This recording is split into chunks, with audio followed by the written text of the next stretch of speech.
Dynasty Nerds on Better Sports Network. Football is back, baby. Welcome to the season. It is finally time. What we've been waiting for what seems like an eternity. But it's back. And I get it. Nobody we really care about is going to play tonight. Yeah, maybe there's two of you out there holding out hope that Zach Wilson plays his way out of New York and gets a shot to replace some other low-level quarterback. Let's be real. I think Zach Wilson is just a notch above. Who's the Rosen guy? I even forget him now. Josh Rosen. That's right. Josh Rosen. But football's back. I had hoped to give you a better update on the game. I see it's 6-0. But unfortunately, as I logged in tonight and set up my TV to watch the game and finish prepping for the show, lo and behold, my cable provider, DirecTV, God bless them, they do a lot of great things for me, but they're having a squabble with my local provider of NBC. So, alas, I had to listen to it on audio as we headed up to the start of the show, and I won't be able to keep too good a track during the show as I'm talking. So we're not really going to do a lot of playing audio. Yeah, that's right, Sedated Fork. I don't think I'm missing anything either, other than the fact that it's football, and football is back, and this is getting us started. It's where we have, we've got, redraft leagues are getting ready to draft. Dynasty leagues that have been drafting should be wrapping up. Rookie drafts should all be over. I actually have a rookie draft that just started yesterday. I gotta say I held out so long for one reason and one reason only is I had the first, the second, and the fifth pick on a rebuilding team. I also had the 11th and 12th. Peter would be proud of me on the 11th and 12th pick. I started out, I went Bijan at number 1. Yes, it's a super flex, but I went Bijan at 1. I went Anthony Richardson at 2. I need a quarterback. I'm rebuilding, so I'm willing to play for the upside. So I went Anthony Richardson at 2.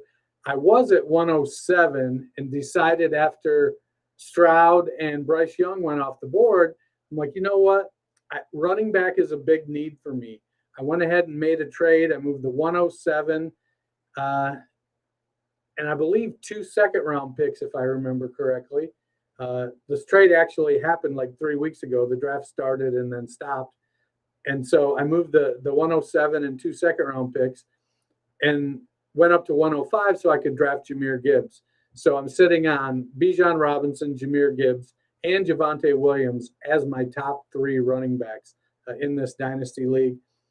And as somebody who's been a noted tight end hater, don't draft rookie tight ends. Let them work and see who's going to develop and then go get them. No, I didn't go get Dalton Kincaid. He did go at the 107 to the guy I traded. I traded that pick for the 105. But at 111 and 112, I went Michael Mayer and Sam Laporta. To me, it felt like, my options were Zay Flowers, who's been getting a lot of run. I like the press I'm hearing from Zay Flowers. But it's still Baltimore. I don't know how sold I am on their passing volume. We'll touch on that in camp news a little bit later. And the other option was Jonathan Mingo. I like Mingo, but I have several shares of Mingo, so I wasn't really looking to grab a whole bunch more of Mingo. So I went with the dual tight ends. My best tight end on the team so far is Chigo Okonkwo. And to me, that felt like a perfect opportunity to grab a couple of tight ends. I did end up getting Mingo. He fell all the way to the 206, so I went ahead and grabbed him at the 206. To me, Mingo has a great opportunity, a rookie quarterback who's looking to develop. And the downside, he's got an offensive coordinator, offensive guru, and Frank Reich, who likes to spread the ball around a lot. and there's not, as a rookie, I'm not sold on his target volume, but at 206, I'm willing to sit on it for a little bit. Then I had 3 picks at the end of the second round. I went ahead, drafted Josh Downs. I paired him with Anthony Richardson, then Zach Evans. And then at 302, I took a big reach. There's a rookie out there I like in the later rounds of drafts, a wide receiver that wasn't healthy in college, and maybe he'll amount to something, maybe he won't. Early third round is ahead of ADP, but I didn't think I have the 401. I wasn't sure he'd make it there, so I grabbed Michael Wilson of the Cardinals.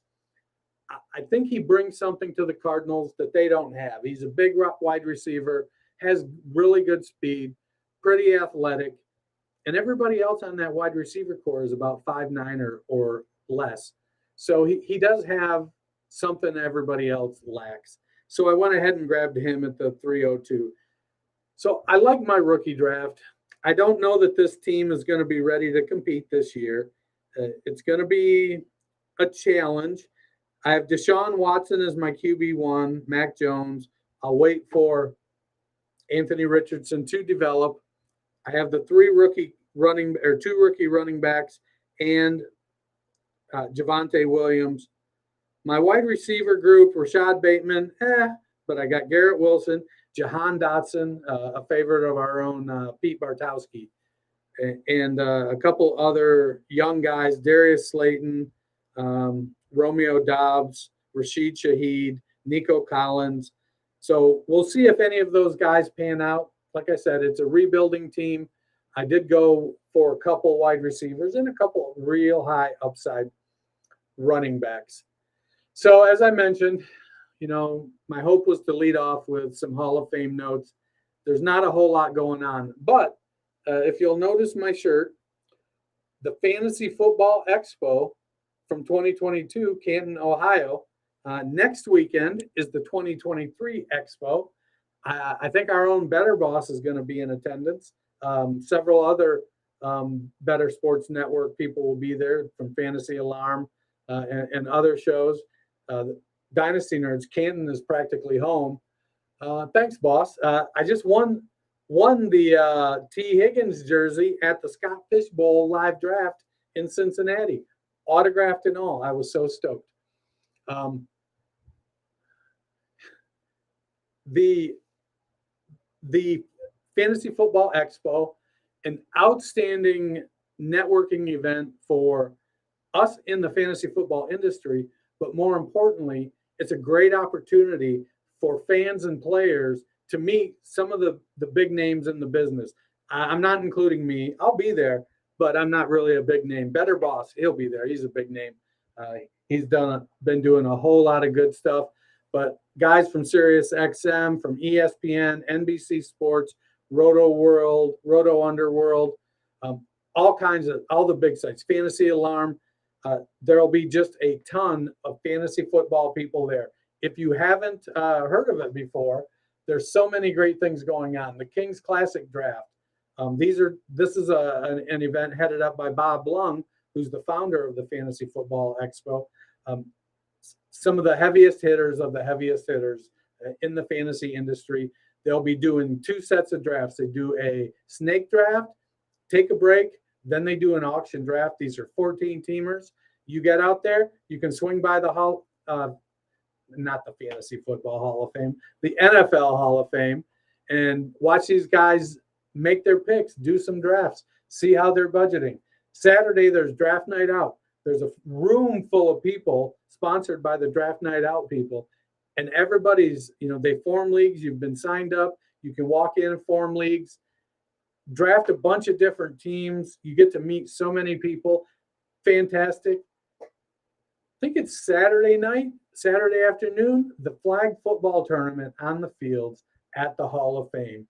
You can still sign up. If you go to fantasyfootballexpo.com, you can still sign up, I believe, if you have a fantasy football flag team that you would like to enter into the tournament. It's an outstanding event. You get out there, you play against other fantasy football addicts. Phenomenal time.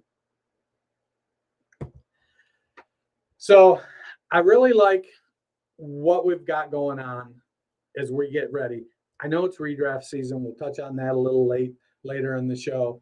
We'll be trying. I hope you guys will keep me informed on the Hall of Fame game in the chat. Just, when you're throwing your trades in there, if something happens, Sedated Fork, just let me know.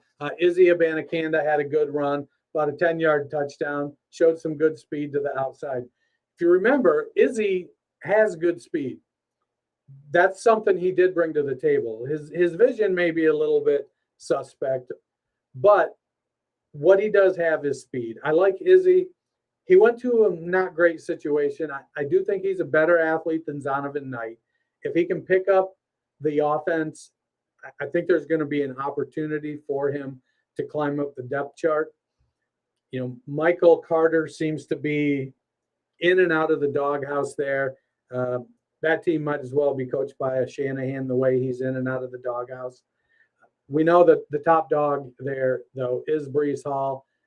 But clearly, their flirtation with Dalvin Cook, I think, tells us they want to bring somebody in to help share the load, at least for this year, while Breece Hall gets back in shape. The Jets don't see him bouncing back like, say, Adrian Peterson did. Not that I think he could have ran for 2,000 yards, but I definitely think that he might have, he looked last year like he was the dude. And after he injured his knee, there's just a little bit of trepidation. Dalvin Hall left without a contract. It seems that he may be pricing himself out. Miami says, I've heard they have a standing offer on the table. They view him as a luxury signing, so they're not willing to meet what he's asking for. We have 5.5 weeks or so, 6 weeks to go to get to the regular season. It'll be curious to see what Dalvin does. Will he bring his price down? He seems to be flirting with every team in the AFC East. I think Dalvin Cook still has a lot in the tank. If I'm looking at these free agent running backs that are still on the market, Dalvin is the one I want.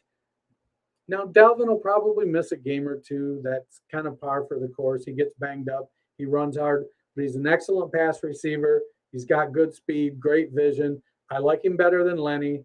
As much as I love Ohio State, I think Zeke is at the end of the road. He's gonna be a. Wouldn't surprise me if Zeke is a post-week 1 signing. Why post-week 1, Dennis? Well, let me tell you why post-week 1. Veteran contracts, if they're signed during the preseason, once week 1 has ended, those contracts are guaranteed for the rest of the season. If they sign the player after week 1 and they only want to keep him for 4 or 5 weeks, if they haven't written guarantees into the contract, those teams are not on the hook for the balance of that salary. So we'll see a lot of teams. It's going to be an interesting year this year. There are no cut down dates. Everybody gets cut at once. There's an extra week, I think, at the end of the preseason games. So there will be a lot of cuts. Teams are then going to go into the market. We'll see some churn at the bottom of the roster. It's what every good fantasy manager should be doing with their dynasty team. They should be churning the bottom of their roster. When they see people on the waiver wire, you want to bring them in, keep them out, see who hits. If you get lucky, you grab a guy who's going to hit for a few weeks. You didn't pay much for him. Maybe you can move him for a 3rd-round pick. That's just a general strategy. It takes a lot of time, though, to churn rosters, especially if you play in a lot of leagues. That can get very tiresome. Back to the rundown, though. I got myself off on a tangent. So we're going to talk some trades. Put your trades in the comments. We want to hear about those. At 9:30, we're going to debut a little thing that I like to call That's Debatable. I got a couple great guests coming on. Edward Raus from the Monday Night Rants show. You hear him here on Better Sports Network every Monday night. And then Dan Toomey from Dynasty Nerds, who's one of the co-hosts of the Dynasty Team Audit on the Dynasty Nerds YouTube. You can submit your Dynasty team for an audit. They'll tell you, him and Tim Martins will tell you what they think you should do, what kind of deals you can make to improve your team. Maybe they tell you how to tear your team down. So I've got two great guests. I'm going to throw out a topic for them. We're going to slap a timer up on the screen. They get to debate each other one after the other. We'll chat a little bit, rebut that. And you guys in the chat, you get to tell us who wins. Give them points. Plop a point in the chat. Ed, 1. Dan, 1. We'll keep track. It's kind of debate club meets whose line is it anyways, because at any time I can give extra points. So we'll see how it goes. It's day 1 of That's Debatable. I'm really looking forward to bouncing that off the walls. So we're on to camp roundup. We're going to take a look here. So at the camp hop, the biggest news, Jonathan Taylor requests a trade. I see where he's coming from.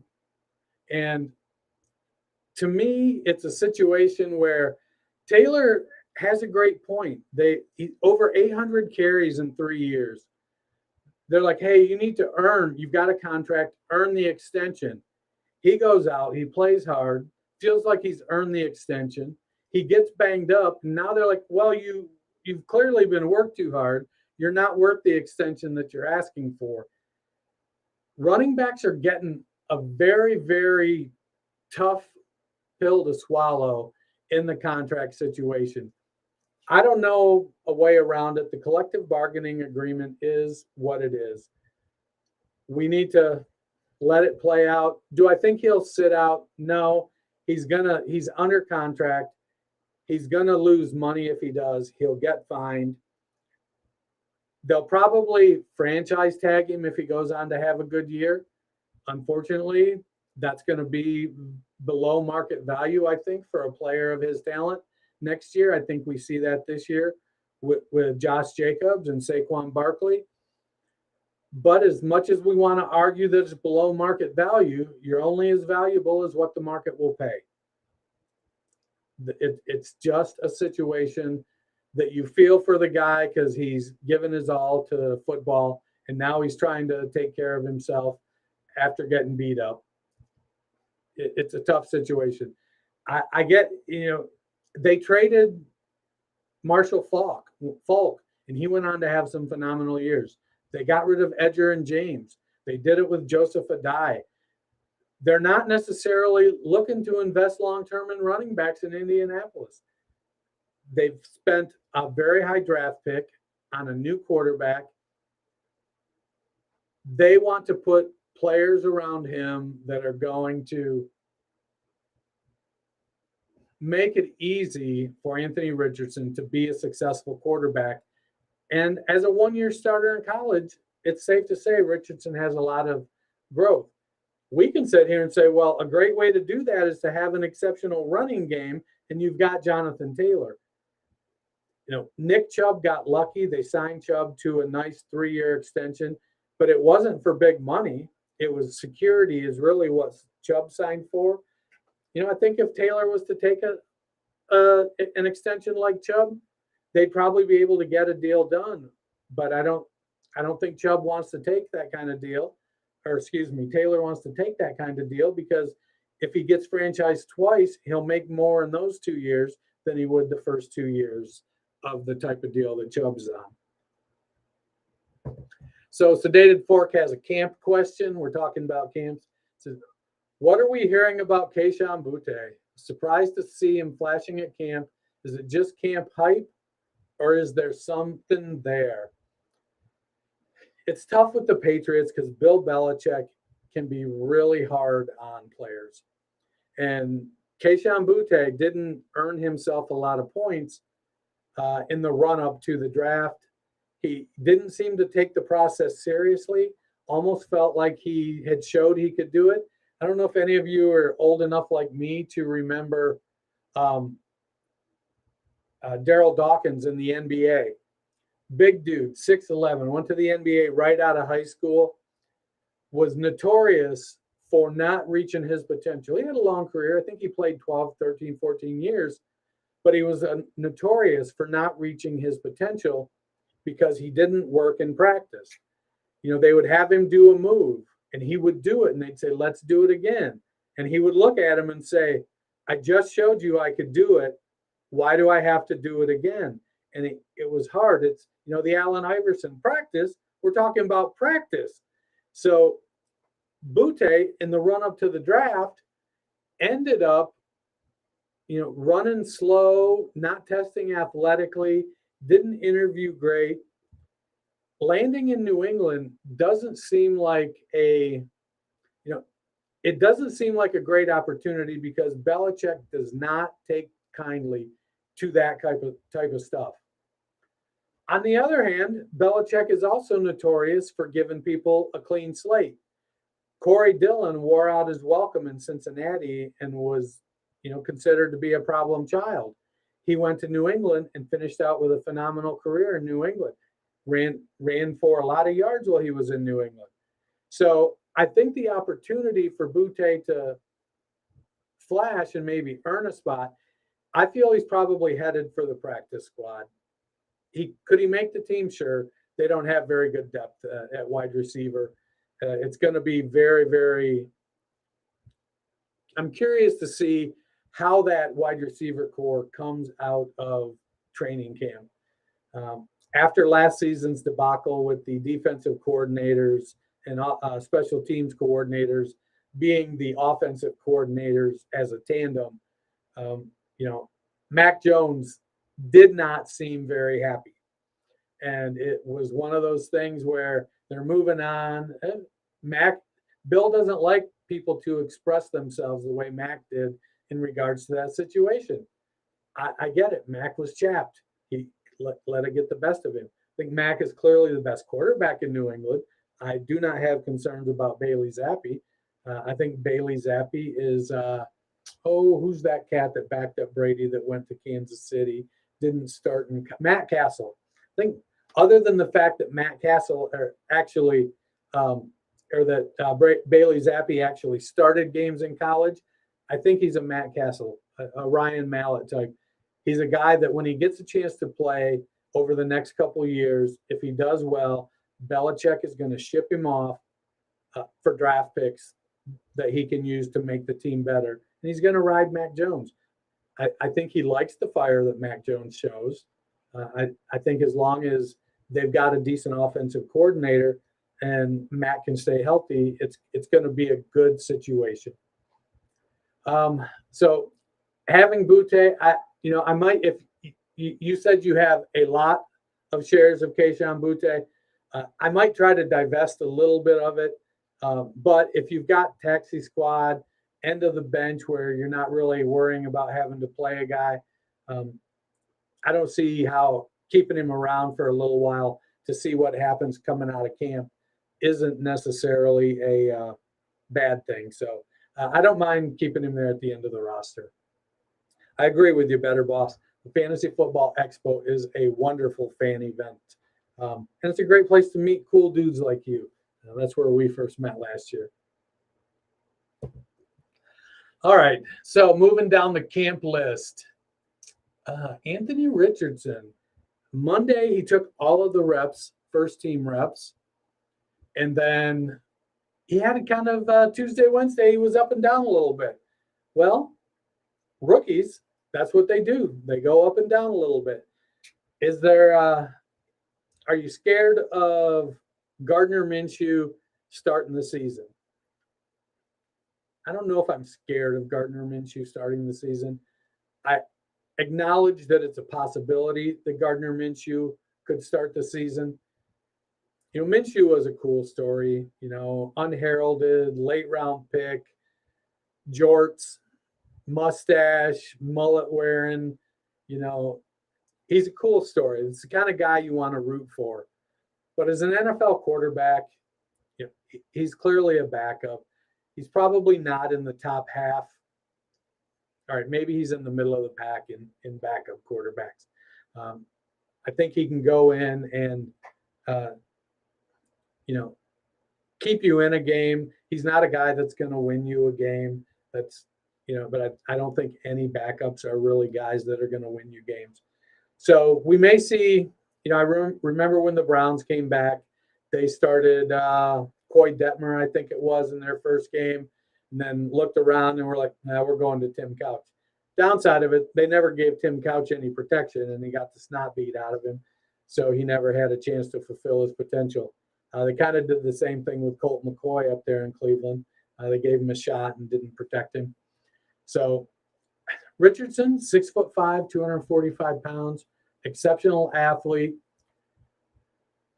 had the propensity to look downfield. So he's going to have an up and down camp. He's a rookie.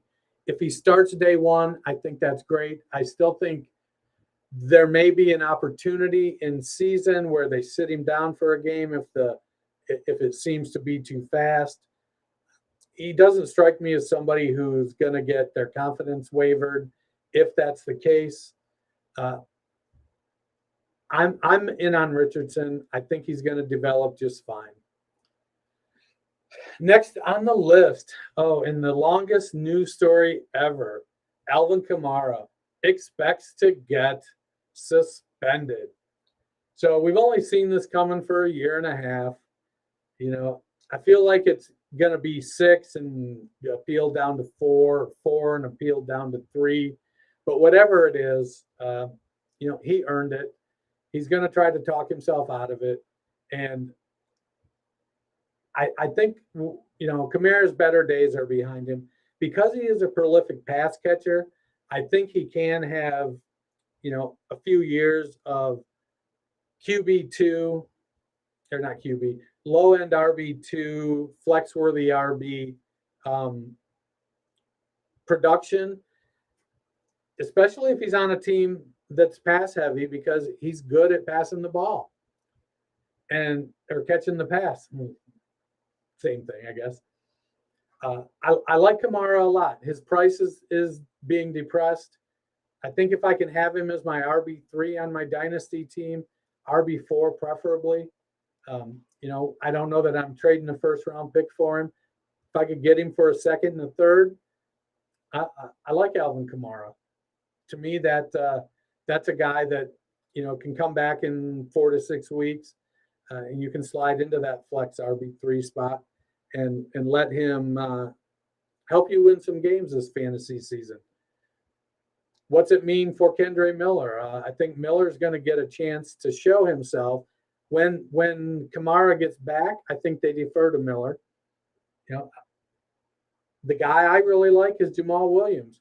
I think he'll get a little more volume while Kamara is out. But once Kamara gets back, his volume will be similar to what it was last year. The question ends up being, will he get the number of touchdowns he did? I'm not counting on it. We've seen Kamara be very, very good in the red zone. So expecting Williams to take over all of that work, I think that's a little bit of a reach. But I think this year's Jamal Williams could very well be Jamal Williams. I like what he brings to the table. He is a decent pass catcher, so he could surprise there. He's big, he's 225 pounds or so he can get into the end zone, short yardage, and that's really where he cashed in last year. I like Jamal Williams probably the best. I think on any given week, I think Kamara is the guy that's going to have the best ceiling in that offense as a running back. We could see Kamara. We've seen him have big games. He could catch 7 or 8 passes and a couple touchdowns and maybe even run one in. We've seen him have a monster game in the fantasy playoffs.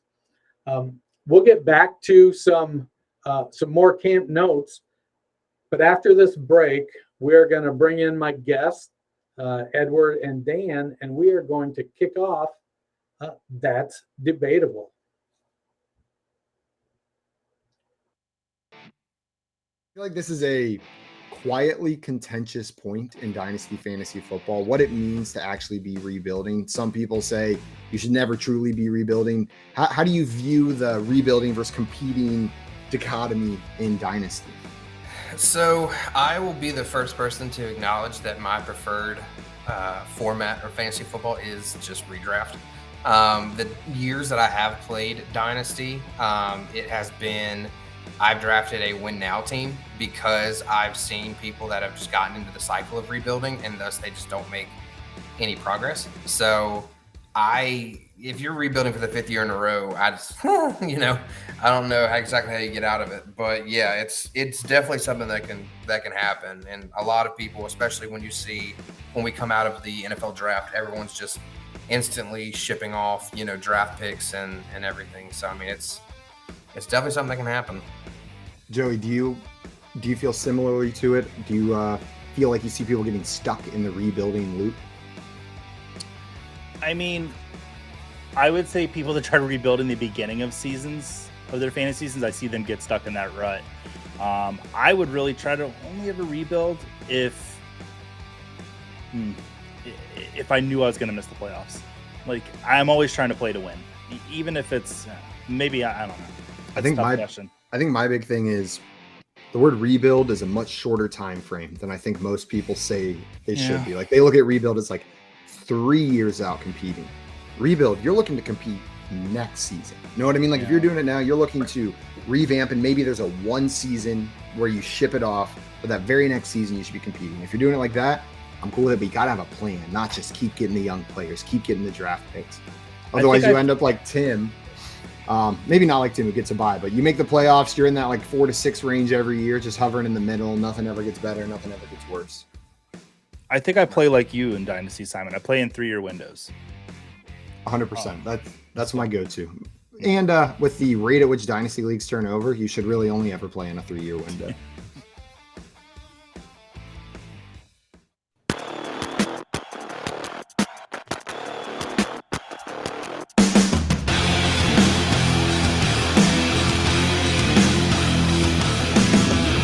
All right, folks. Welcome to That's Debatable, where the points are fake, the debates are real, and in the end, it's really just me deciding who the actual winner is. Not really. You guys, when these guys are talking, I want you in the chat. I want you to give them points, and we're going to tally up these points and see who wins these debates. It's debate club meets whose line is it anyway? And we're looking to have a good time. We got a few Dynasty topics. We'll see how many we get through. But first, let me introduce my guests. So I'm hoping everybody sees it the same as I am. Those that don't see it, just trust me. To my left is Dan Toomey of DynastyNerds.com, co-host of the Dynasty Audit Show on the Dynasty Nerds YouTube, anchor of the Dynasty Nerds draft coverage marathon, in general, awesome guy for Dynasty Nerds. And then right below me, the one, the only, the rantable, Edward Raus, host of Monday Night Rants right here on the Better Sports Network. Tune in every Monday at 9 o'clock and listen to Edward get it off his chest. How you doing, fellas? Doing great. Thanks for having me, Dennis. Had to break out the Browns jersey for the first time in a while. Feels good. Got a little John Kelly touchdown, DeJuan Jones highlights. It's a good night. I do have CFL on the second screen though. You can't hate on the Winnipeg Blue Bombers versus the BC Lions. It's a very good game they got going on in Canada right now. Well, you got to love any league that gives two teams the same name. Isn't there like 2 Rough Riders in the CFL? No, just Saskatchewan. I've actually gotten like very into CFL this year, and I can name all the teams, which I think is quite the accomplishment over the normal person. That has to be debatable. I hope we don't there. get to where we have to. All right, how you doing, Edward?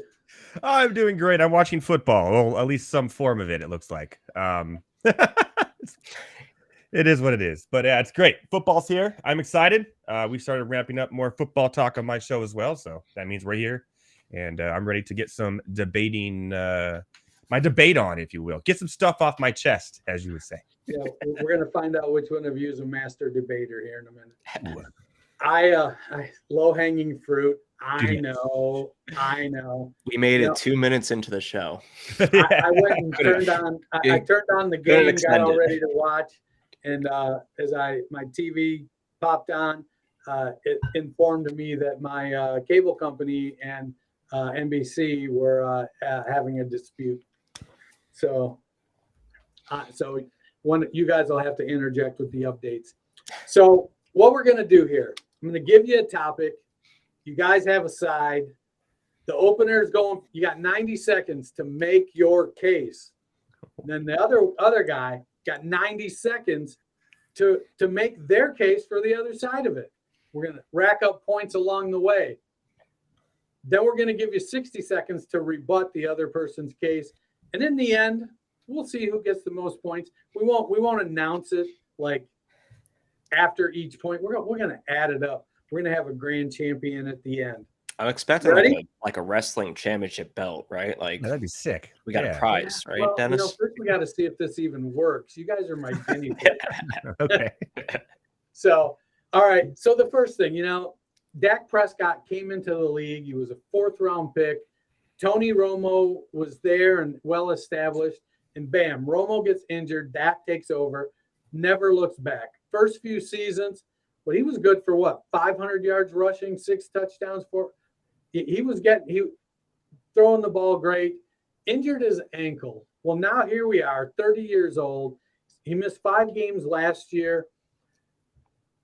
He's finished as a top 12 quarterback in 5 out of his 7 seasons, including being the QB2 in 2019.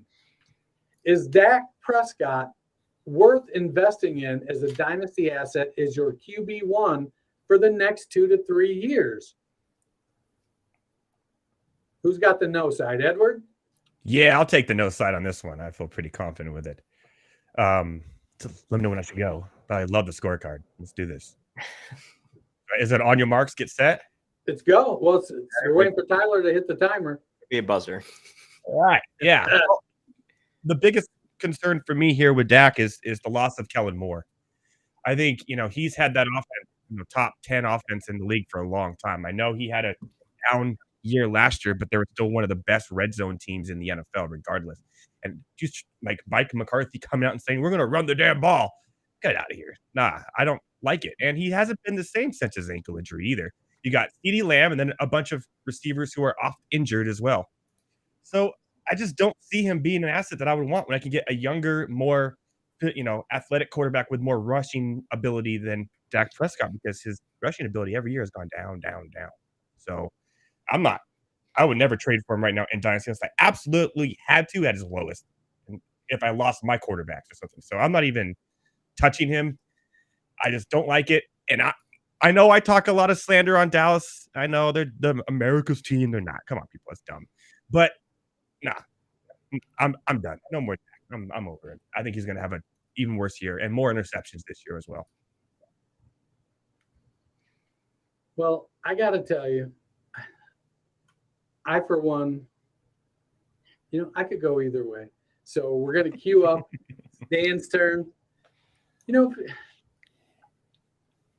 Are you ready, Dan? I am ready. Before you go, sedated for the point scale is whatever you decide you want to put in the chat. Sedated fork. Listen, man, I better get a bunch of zeros after my numbers. Like 1 million points.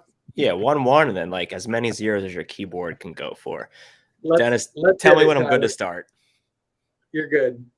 All right. So the whole deal with Dak Prescott, and I actually had a conversation with a Cowboys fan at work about this, is I describe him as a Kirk Cousins type quarterback where he isn't elevating the players around him, but he allows himself to be elevated by those around him. What I mean is by receiving weapons. Now, last year was a down year, but you look at their target leaders, and Dalton Schultz was right behind CeeDee Lamb. And listen, I love Dalton Schultz. He was great for fantasy last year, but I don't consider him a top-tier receiver in the league at the moment. They're missing Michael Gallup last year. They're missing Jalen Tolbert. He has those weapons back. The years that Dak had his best fantasy finishes, he had weapons like a CeeDee Lamb and Amari Cooper. The years when he had his worst finishes was when he had, Dalton Schultz, because it wasn't the first time he was top 2 in the team in targets. And about the offensive coordinator, believe it or not, his first 3 seasons, Scott Linehan was the offensive coordinator, and Kellen Moore took over in 2019. Under Scott Linehan, Dak was finishing QB7, QB10, and then QB 14 was his down year. So he has shown before that regardless of offensive coordinator, he can return a top 12 finish. And I'm extremely confident he'll be a top 12 option this year with the addition of those weapons, Brandon Cooks, Jalen Tolbert, Michael Gallup, and CeeDee Lamb. He won't be relying on tight ends like he did last year. I low-key love the Brandon Cooks signing, Dan. I think, Edward, I think he's got you on the ropes. No way. What do you Brandon think? Cooks, come on. 2 games Let's and he's go. on the Let's injured reserve. Get out of here. Hold on, Brandon Tyler, Cooks, let's get that. he's always hurt. Go, Michael Tyler. Gallup can't stay healthy. I just don't trust those receivers to stay. If they stay healthy, yes, but I can't trust it because they haven't shown they can. And, double team CeeDee Lamb, he doesn't have the Schultz to, help him anymore. He doesn't have mobility anymore. And those years with Linehan were back when he was starting his prime and younger, right? Now he's 30 years old. Yeah, he may have I'd say top 15 year this year, but it's never going to get better after that. I was never really high on him in the first place when he got drafted and just kind of took over. And then he's like, oh, maybe he's good, but I'd rather go somewhere else or find a quarterback in my draft. Yeah, I want to go there. It sounds like, your big argument is age and his wide receivers are going to get injured. And I just don't know if that's the case. Just don't know. All right, let's go, Tyler. Dan, you're up. Let's close it out. All right, so I understand the argument for wide receivers and injuries, but I also know when you're playing fantasy football, banking on injuries to happen is not something you can count on. So yes, I do agree. If Brandon Cooks, Jalen Tolbert, Michael Gallup were to go down with injuries, I hate Dak Prescott for this year. However, we have to start with our assumption for week 1 that all will be healthy. Obviously, injuries will change all of that. He is under contract with the Cowboys to speak from a more dynasty perspective through the 2024 season. And to be honest, I don't see this Dallas team being bad enough to find themselves in the position to draft a quarterback in the top 12, which means he will be the starter for the next 3 years.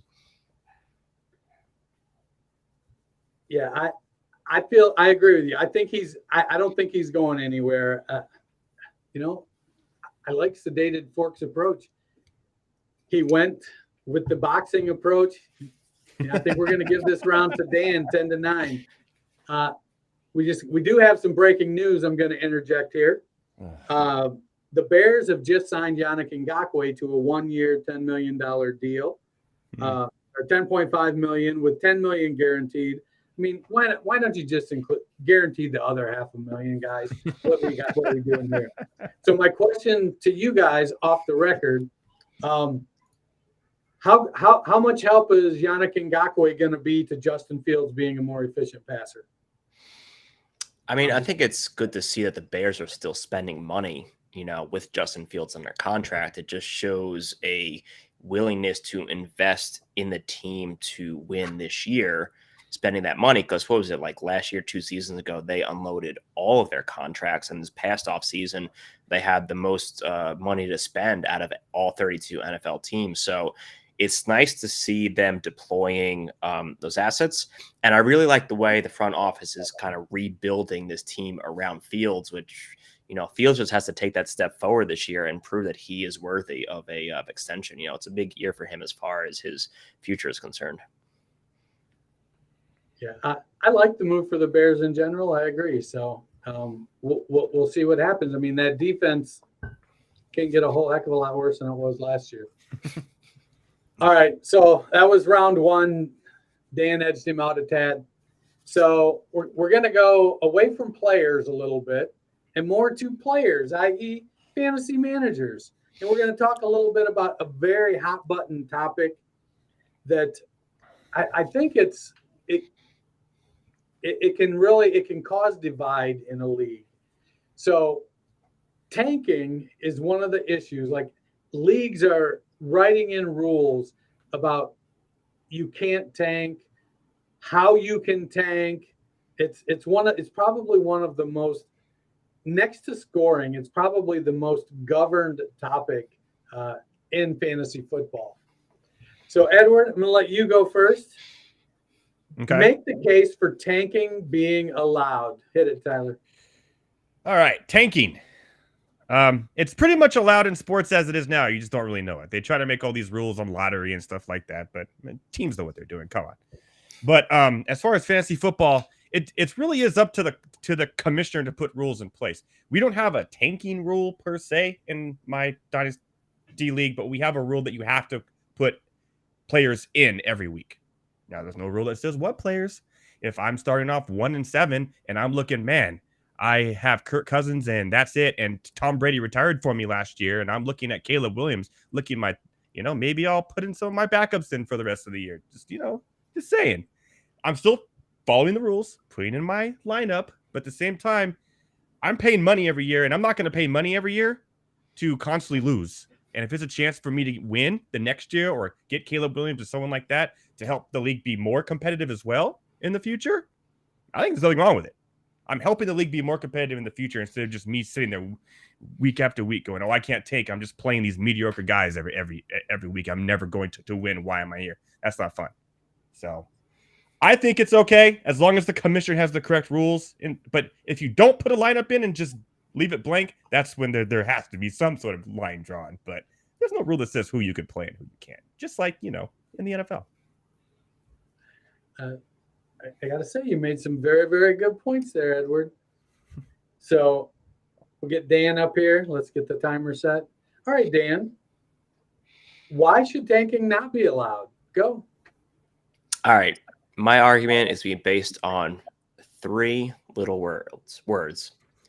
Max points for. Every Dynasty league should have this setting turned on. I know it's in Sleeper. I'm sure MFL has it also. Rookie draft order should be determined by max points for. That basically adds up for all teams across the league, the maximum amount of points you could have scored that season, including your bench players, including your starters. That gives teams the ability, or actually requires teams to trade away talent so they can take points away from that max. I mean, tanking, it's got so many definitions, but this is the way Dynasty leagues should be run, where it doesn't matter what your record is. It doesn't matter if you sat Kirk Cousins last week. He will still count against your max points for because he was on your team. So the only true way to guarantee that coveted 101 for Caleb Williams next year is trading away all your talent, trading away your Kirk Cousins, trading away your Dalvin Cooks, trading away all your players to minimize the points possibility coming from your roster and really, truly secure that 101 in the completely most fair fashion possible. Dan, I got to say, I'm in a league where our draft order is set on potential points. So your whatever your best lineup that week would have been determines your draft order. And so I'm faced with the choice of trading away Jamar Chase, Chris Olave, and Devonta Smith. And I got to be honest, I don't like that feeling one bit. So I'm going to give you negative points. Okay. This is rigged. This whole thing's rigged. Edward, Why is Dan full of it? Go. Well, first of all, that's like a best ball approach to determine the draft order. That's kind of weird too. I don't know. I'm really have no further questions, Your Honor, but I got 30 seconds. So should I tell a dad joke? I don't know. No, I'm kidding. Yeah, I mean, again, that makes a lot of sense in the term, but then you're forcing teams to trade their good players to other teams who already have good players, making them better. And you're still Caleb Williams, and you just got rid of Devonta Smith and all that to get that one. Then you're still in that mediocre, plethora for the rest of your time in that league, and it's not fair that way. There has to be a way to checks and balances there. You make a great point. Like I said, I'm sitting here and I'm debating because I had the worst record this year, but I had the 104. So it's yeah, I could, man, I can't bring myself to trade Jamar Chase. I just can't. Tell us why Ed's wrong in his rebuttal, Dan. Go. So A side effect of this rule that I've seen play out in a lot of my leagues and that I enjoy is it actually forces more trade activity when you get closer to the trade deadline, especially in a year where you have somebody like Caleb Williams coming down the road and people really want that 101. That the trade deadline, there's going to be a lot of incentive for moves to be made, for trades to happen. It kind of breathes some life into the league. There's a lot of leagues that I'm in are that they just become stale, and people are like, I'm waiting for the rookie draft. I'm waiting for stuff to happen. And the max point 4 rule really just puts an urgency on those quote unquote tankers to make moves to the trade deadline, which makes for a more active league. Yeah. So I'm working so hard to set my personal bias aside and be an impartial and fair judge of this. So I'm going to call it a draw. All right. No, Heavy T says Edward got this one. All right. So I'll go with Heavy T. We'll call this one.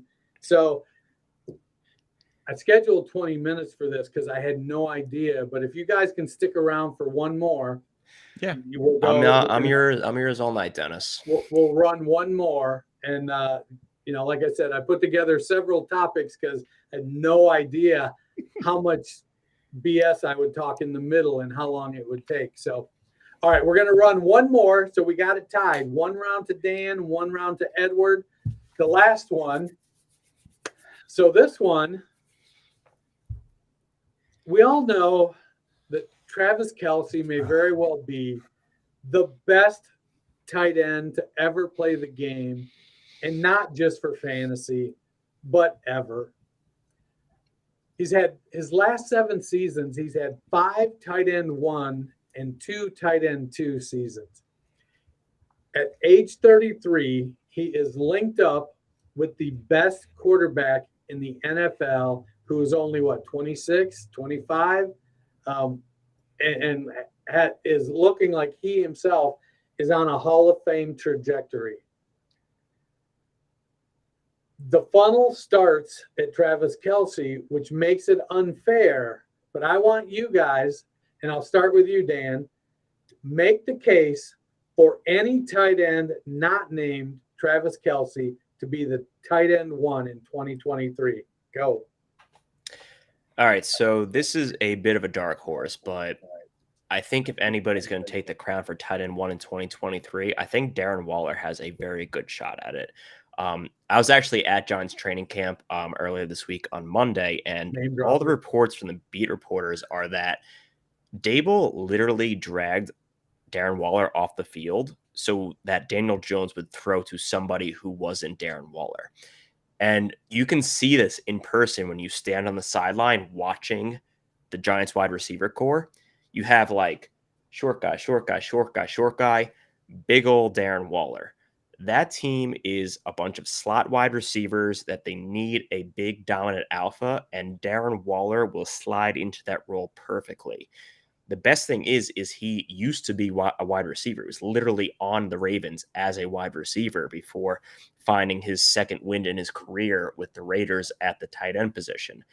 I think Dable is going to use him as one of those big slot type tight ends, and he's honestly, he may gobble up 130, 140 targets this year on a Giants offense that is going to be much more improved than it was last year. So taking the crown away from Kelce is tough, barring injury, but I think Darren Waller has a dark horse outside shot to finish on top at the tight end position in 2023.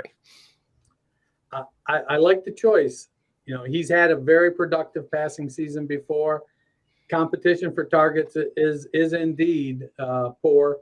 And I like that, he's been going, I think he's been going about tight end 7 or 8. So it isn't like I can't stop drafting Darren Waller in underdog. Like every draft is just an easy 5th round click for me. All right, Edward, you tell me who's going to be the tight end 1, if not Travis Kelce?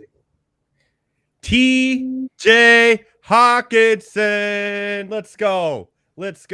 From week 12 to week 18, he outscored Travis Kelce in fantasy points towards the end of the season. What? That's right. He ended up being tight end number 2, and he played for 2 different teams. Okay, he has Kirk Cousins throwing. Everyone's like, "Oh, Jordan Addison, he's going to be on the team now." Nah, the number 2 receiver in Minnesota is going to be T.J. Hawkinson. All the double teaming on Justin Jefferson, bring on Hawkinson.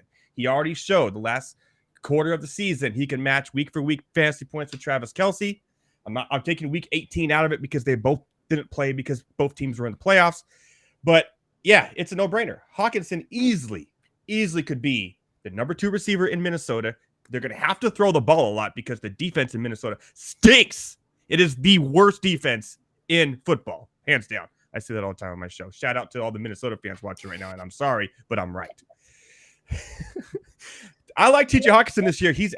I'm not the one drafting Travis Kelce in the first round. I'm not touching that, but I'll take TJ Hawkinson as the next tight end who could and probably may even overtake him as TE overall 1 this year. Give me some TJ, baby.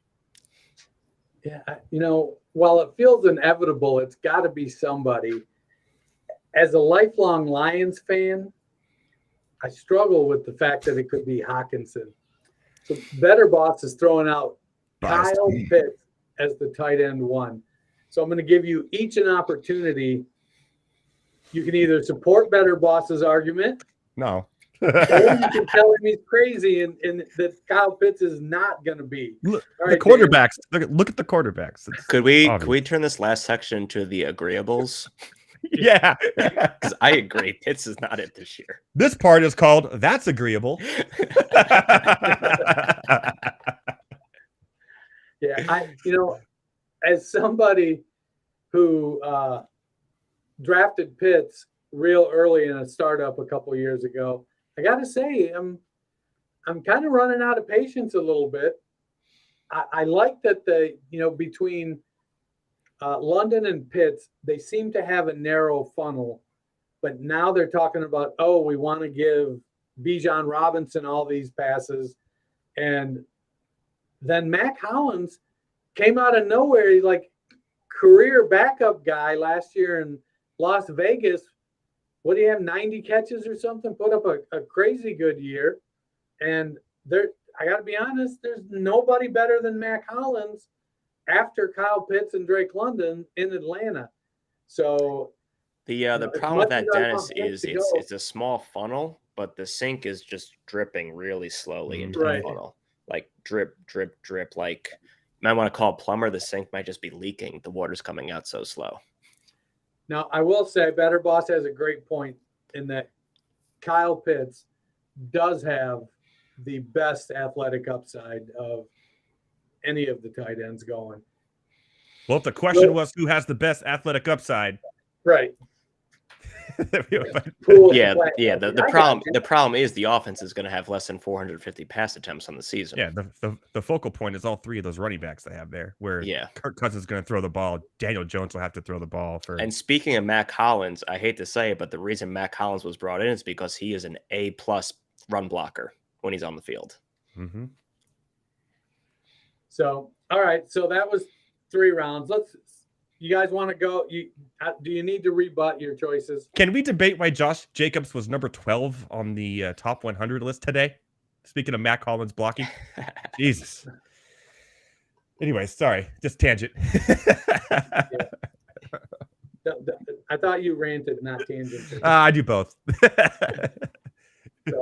Well, gentlemen, I appreciate you both coming on tonight and helping me try out this new thing here. Edward, you want to let everybody know where they can find you? Yeah, right here on the Better Sports Network. That's at Better Network at all the favorite social media platforms and now X, because X going to give it to you. But yeah, I'm at Edward Raus. You can find everything I do on there. I'm on Instagram as well, at Edward Raus. I have a lot of fun clips and videos. There's one of me throwing an axe from over the weekend last week if you want to check that out as well. I don't know. It's fun. And I'm looking forward to a great football season and being the bookend that ends the week from Dynasty Nerds to me on Monday. It's every Monday night at 9 p.m. Eastern. Where can we find you, Dan? Yep, you can find me on the app formerly known as Twitter at DanT_NFL. And you can find all my work at Dynasty Nerds. Like Dennis mentioned, Tim and I, we do the Dynasty Team Audit Series on our YouTube channel. Around draft season, Tim and I do a lot of live stream draft coverage. You can find my articles, written work on the Dynasty Nerds website, and then also on our Discord for the Nerd Herd members. We do shows almost every week. I know Dennis is a regular featured member over there, so a lot of places to check me out. My home base will always be Dynasty Nerds. All right, so here's what everybody wants to know is who won, and I'm going to give it to Dan because I think the Waller pick was gutsier.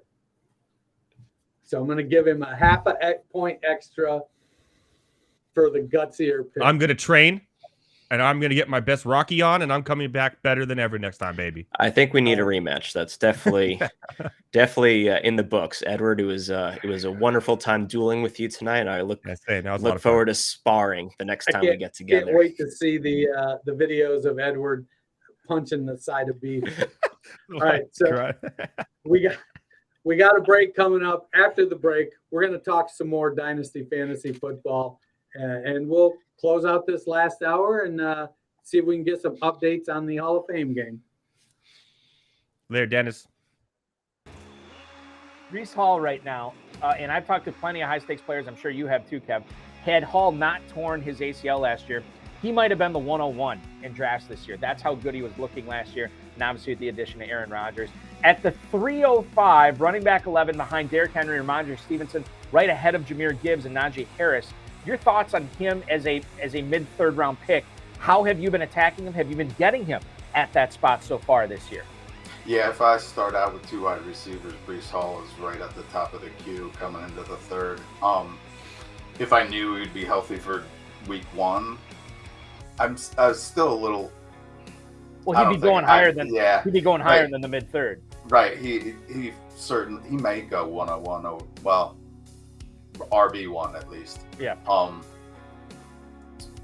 But I don't think we know that even if he's healthy in spring and the summer. Mm-hmm. I still like if I'm running a team, if I'm the coach, I'm bringing him back slow. Like he's on a pitch count. Like I want him for the end of the season because I got Aaron Rodgers for the playoffs, right? Like even if he's fully healthy, I would work him in slow. But that is actually what you want. Like he's still going to get the high value touches. So yeah, if we know he's healthy, he's a first rounder. So like if he's sitting there in the third, especially when I get two wide receivers to start, I'll take Hall all day. Yeah, it almost makes you think that the uncertainty with Breece Hall has made him unfairly fall too far, right? Like because we're talking about the team here in June. They're still hoping that he's ready for week one. This is not, oh, we'll see what happens. Oh, we're taking it day by day. Oh, we're liking how he's coming along. No, they still think by week one.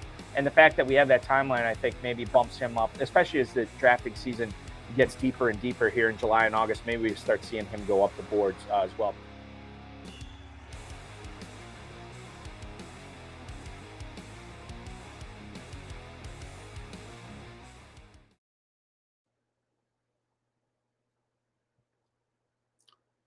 All right, and welcome back.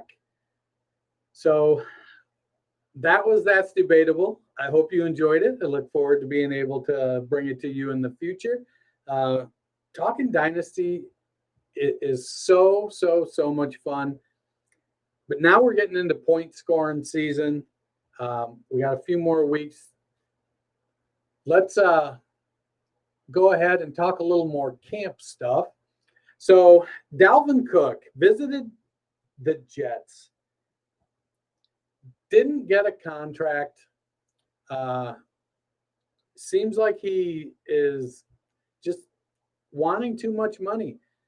I would think that, if Jonathan Taylor is struggling to get the money he wants, that Dalvin, if he wants to go play somewhere that can win, he's got two good options in the Jets and the Dolphins. It doesn't seem like, oddly enough, the Bills don't seem terribly interested.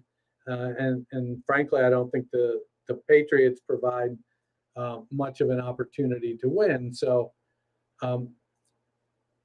I still expecting to probably end up in New York, which brings me to the fantasy relevance of the Dolphins running backs. these are two guys in Jeff Wilson and Raheem Mostert who have been going late. They've been RB like 43 and 48, 37 and 41. They're going real late in startup drafts. Now, I get it in startup drafts, but if you're a contender and you're looking for depth at running back, I think I'd start trying with a 3rd round pick to get Jeff Wilson or Raheem Mostert. And Wilson is the guy I like better. He was top 5 in explosive runs last year, top 5 or 6 in runs over 20 yards, top 5 in runs over 30 yards. He just fits the offense very well. And while he doesn't have the explosiveness of Raheem Mostert, I do think Wilson has a little better track record of staying healthy.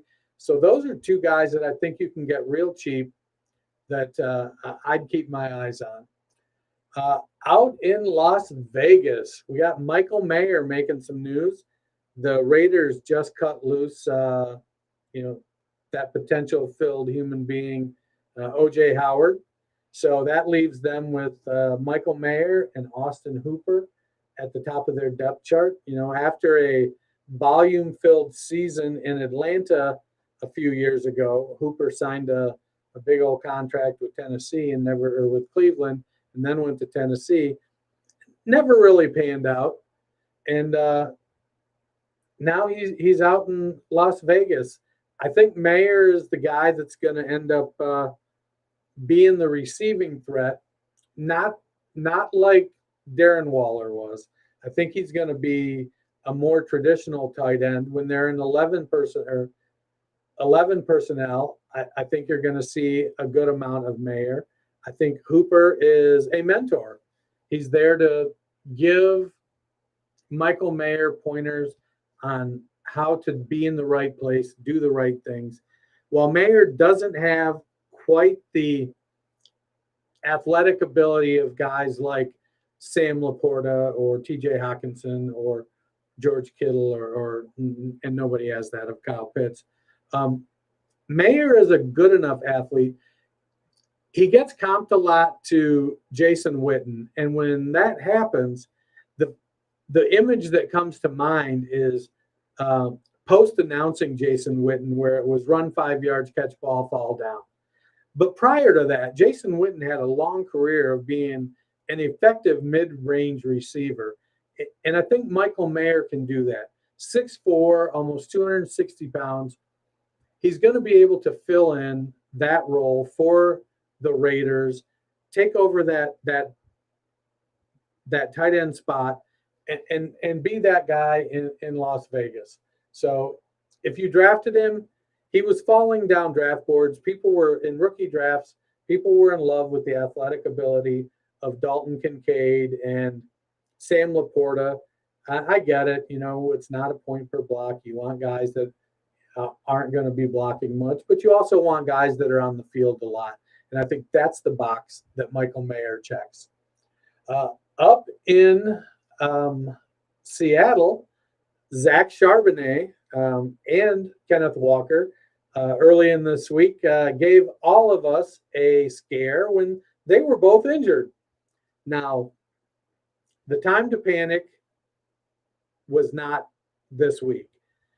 Essentially, we know what's behind them. It's Kenny McIntosh. It's DJ Dallas, friend of the show.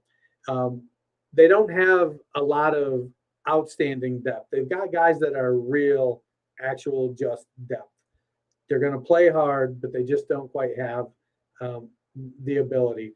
McIntosh looked good as a receiver in college, tested really, really poorly athletically.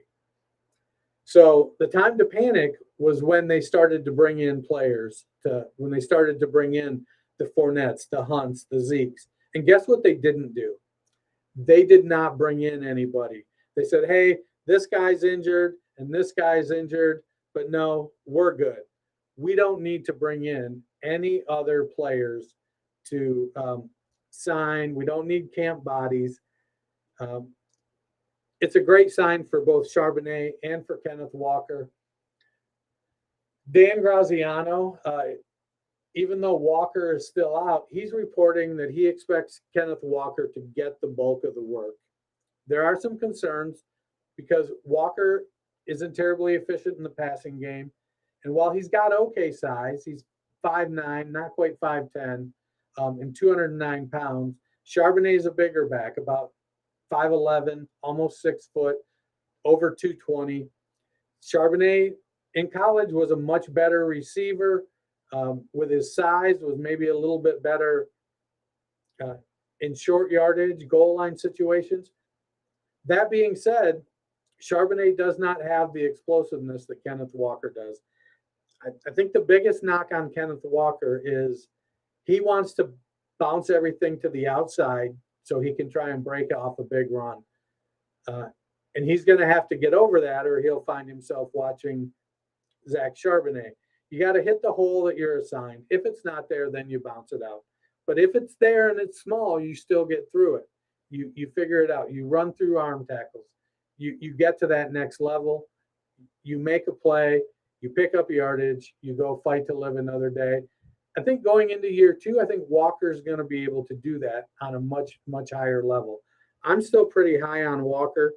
And as much as I want to buy into Zach Charbonnet,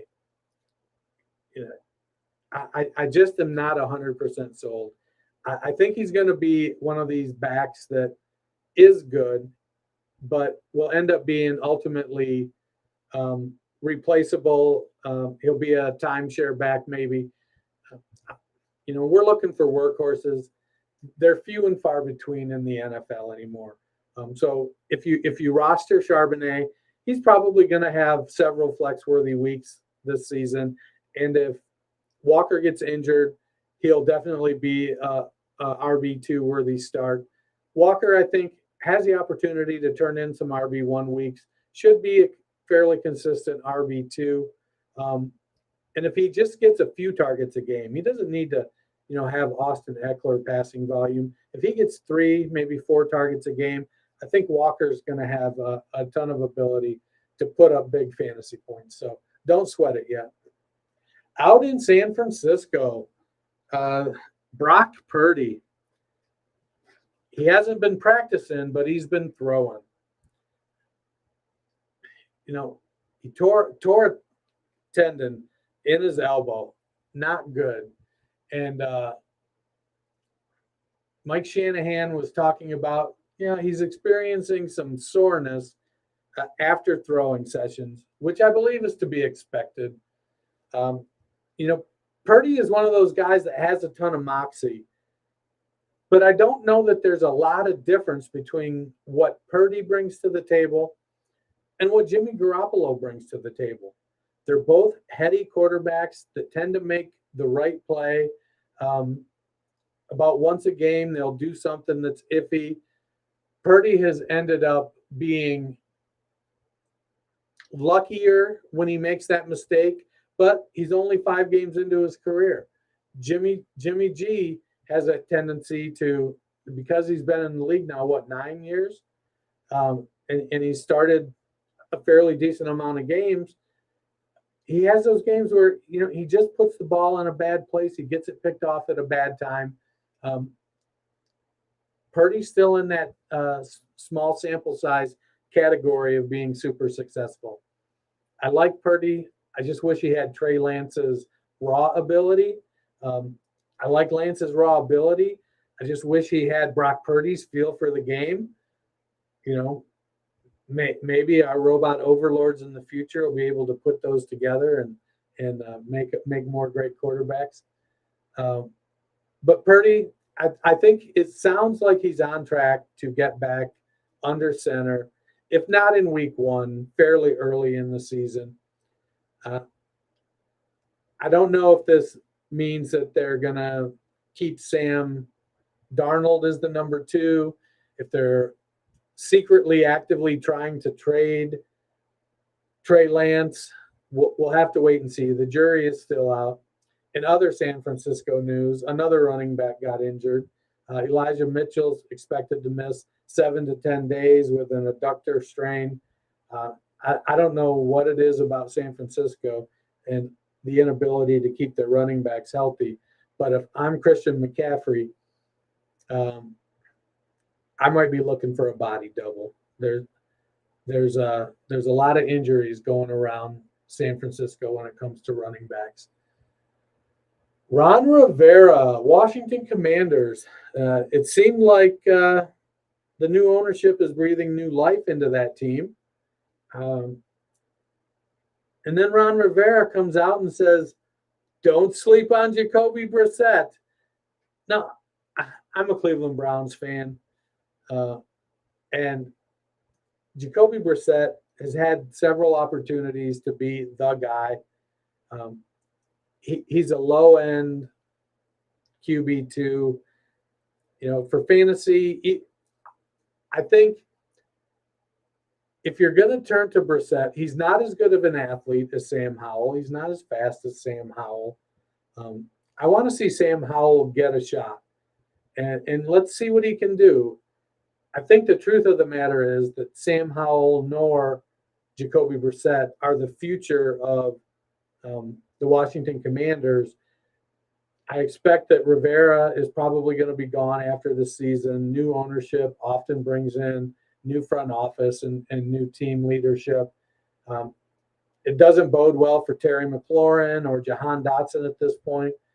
We'll have to wait and see. There's going to be some turnover there. But I don't think, we can sleep on Jacoby Brissett. If you're starting Jacoby Brissett, it's because you're in a league that you have to start a quarterback and your other guys got injured. Jim Harbaugh. Can they just get the J.K. Dobbins thing fixed? I get it. He was injured a lot last year. But when he played, he was explosive. I don't know if it's a situation that they are far apart on the money that Dobbins wants versus what they want to pay, or if the Ravens are just being stubborn and saying, we just don't want to extend you at this point because we haven't seen you stay healthy frequently enough. A couple of those injuries are freak injuries. It isn't like he's getting banged up, missing a couple games, getting banged up, missing a couple games. He had a pretty severe knee injury. Last year when Dobbins was in the game, after he came back, the speed wasn't there. He had pretty good speed coming out of college. But it was the first year back. The vision was there. He could get past the first level and often past the second level. He just could get caught because the speed wasn't there. I'm in on J.K. Dobbins. I don't like that he's sitting out and, there's questions about, is it because he's injured or is it because of his contract? When I think we kind of know it's because of the contract. I think he'll be back. It's just a situation that warrants monitoring. And then on the other side of that offensive coin, the passing game, Jamison Hensley's reporting that OBJ and Zay Flowers have essentially grabbed the top two wide receiver spots. Seems that Rashad Bateman just can't shake the foot issue, and being out, I know he started to practice again. Zay Flowers makes me nervous because he's not big. I do tend to like bigger wide receivers, though this last draft cast gave us an awful lot of tiny receivers. OBJ, I've drafted. I've been fairly. I don't think aggressive is the word I want to say, but I haven't passed on him in the 13th round, 14th round of my best ball leagues, my underdog drafts. I think he just offers enough upside that if he has 2 games where he goes off, whether he gets injured or not, I don't think matters when you're playing best ball. I don't know how much is left there as far as his actual NFL career. The old saying, as my co-host on the Fantasy Football Roundtable and host of Campus to Canton on the Better Sports Network likes to say, once you mention the word retirement, you got one foot out the door. OBJ has started to talk about this might be his last year. I've never been a huge OBJ fan, and mostly because he does have a a fairly long injury history. But if he can stay healthy this year for half a season, 3/4 of a season, I think it really puts the Ravens in a strong position to transition into this new offense. Between Mark Andrews and Isaiah Likely, they've got a great and a pretty good couple of pass catching tight ends. I think J.K. Dobbins offers them a lot of explosiveness in the backfield. And then you add the moves that they've made at wide receiver to the guys that they already had. They've got Nelson Aguilar. He's a one-trick pony, but he's pretty good at the one trick that he does. OBJ, when he's healthy, is one of the better wide receivers in the league. Zay Flowers is coming on. If Bateman can get healthy, before he got injured last year, he looked pretty good. I don't think the Ravens are going to all of a sudden throw the ball 700 times, but I do like some of what they bring to the table in the passing game. Javonte Williams, everybody's All-American. Javonte Williams seems to be good to go. He isn't on the PUP list. They brought in Samaje Perine, and if we watched last year, we kind of know who and what Perine is. The fact that he's 8 or 9 years into his NFL career is pretty good on Samaje Perine. It shows that he's a grinder, but he's not real explosive. He's always been a short stepper going all the way back to Oklahoma. He's one of those guys that he's easy to bring down because he doesn't lift his knees real high. He's not the fastest guy, but he's consistent. He knows where to block. He knows who to pick up in the blitz. He can catch the passes. He can catch the ball well. He's probably a little above average on short yardage situations. So he makes a nice backup number 2 guy to a guy like Javonte Williams, who, if he can get back this year and provide some explosiveness by the end of the year, I think Williams is going to finish top 18 in the running backs. To me, I think that's a reasonable expectation. The last thing I want to talk about going through camp is the one, the only, Cooper Kupp. Coming back from injury, and lo and behold, pulls up with a hamstring.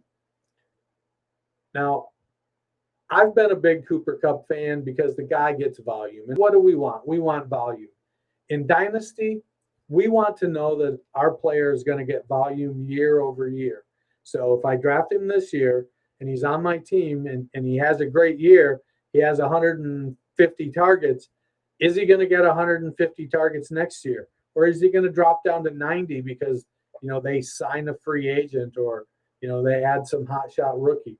Well, with Cooper Kupp, we know he's the top dog in Los Angeles. He's going to get the majority of the targets. He's going to, he's patient zero. He gets it. The ball is his.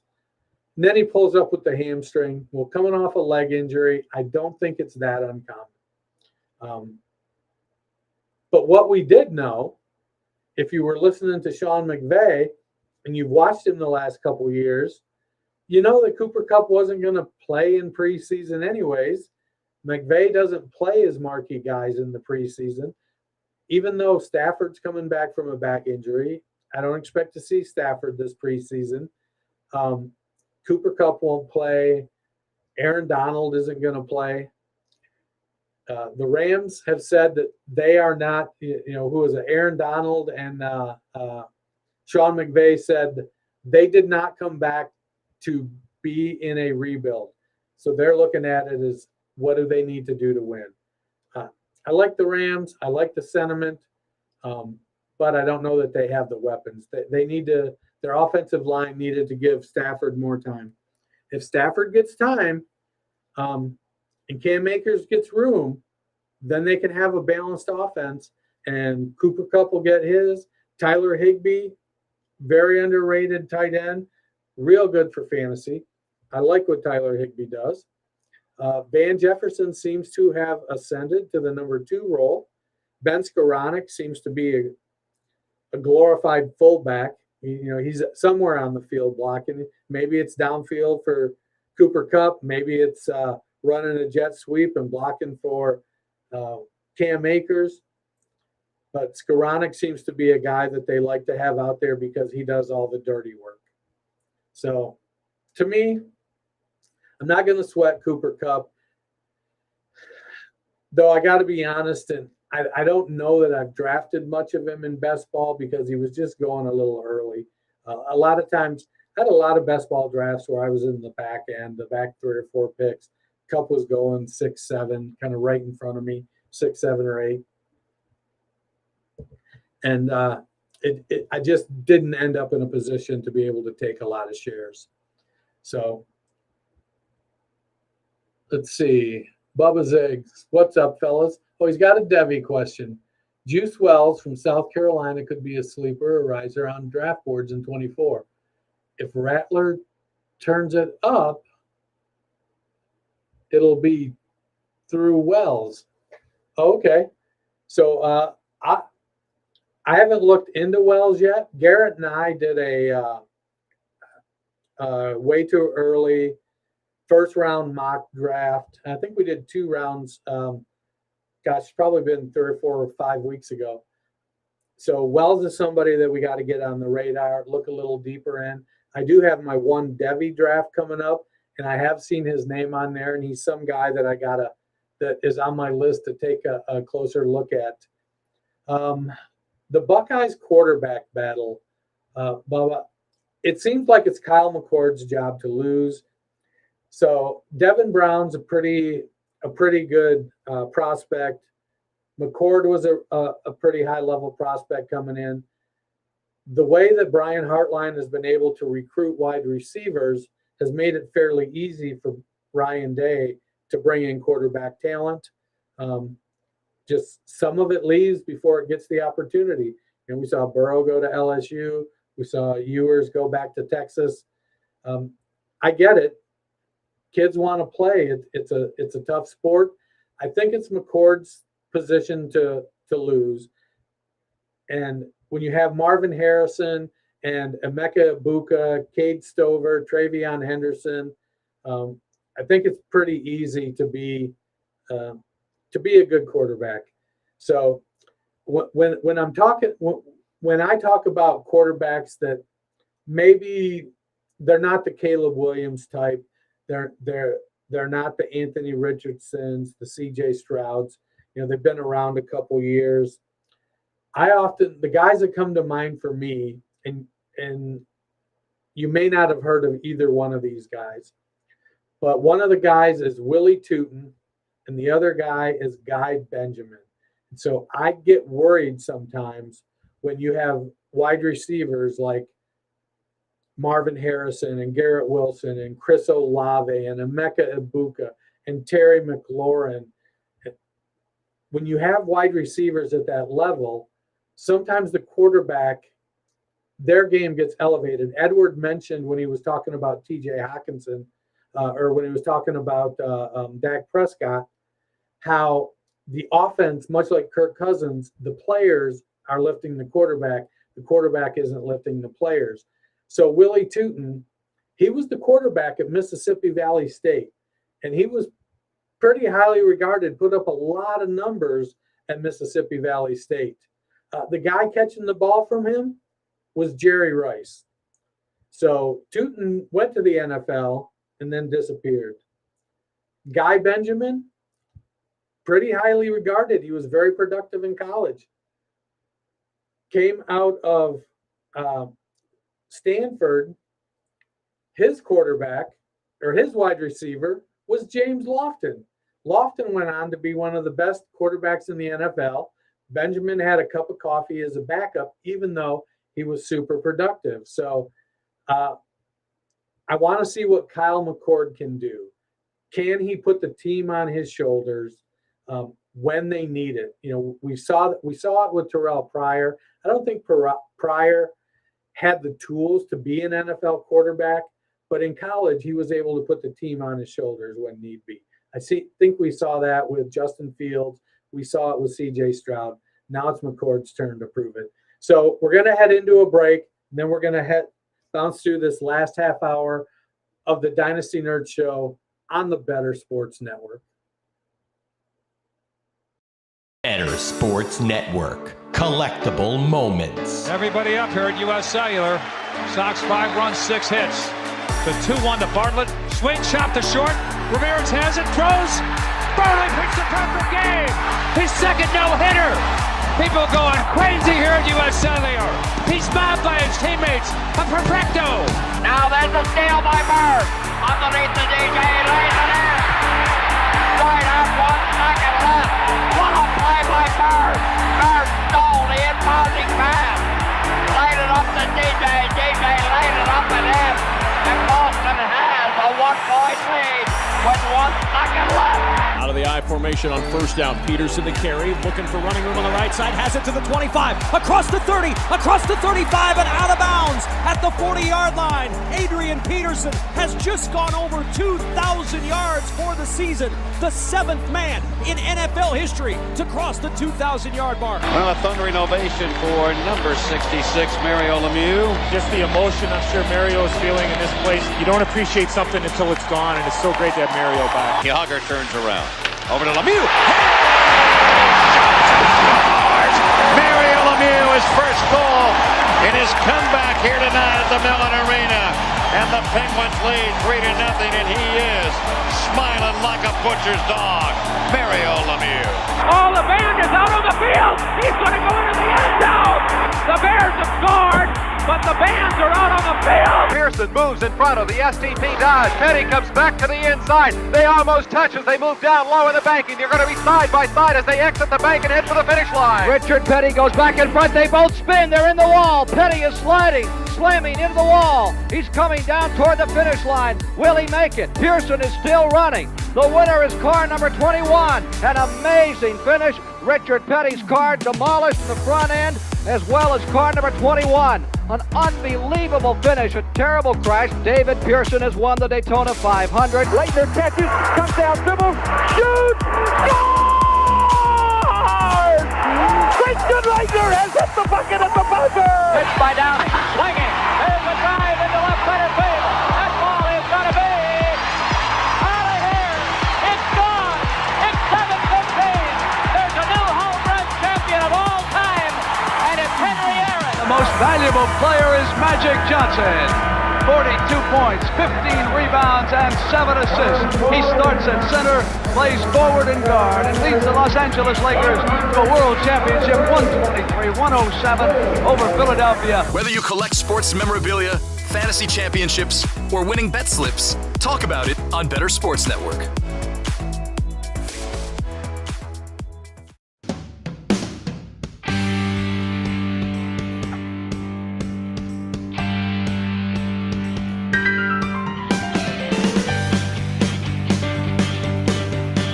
And we are back.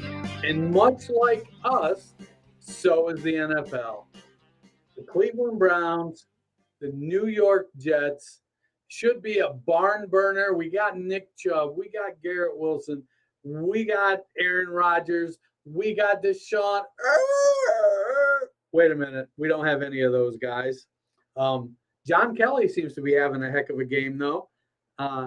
Four catches for 27 yards and a touchdown, 10 carries for 42 yards.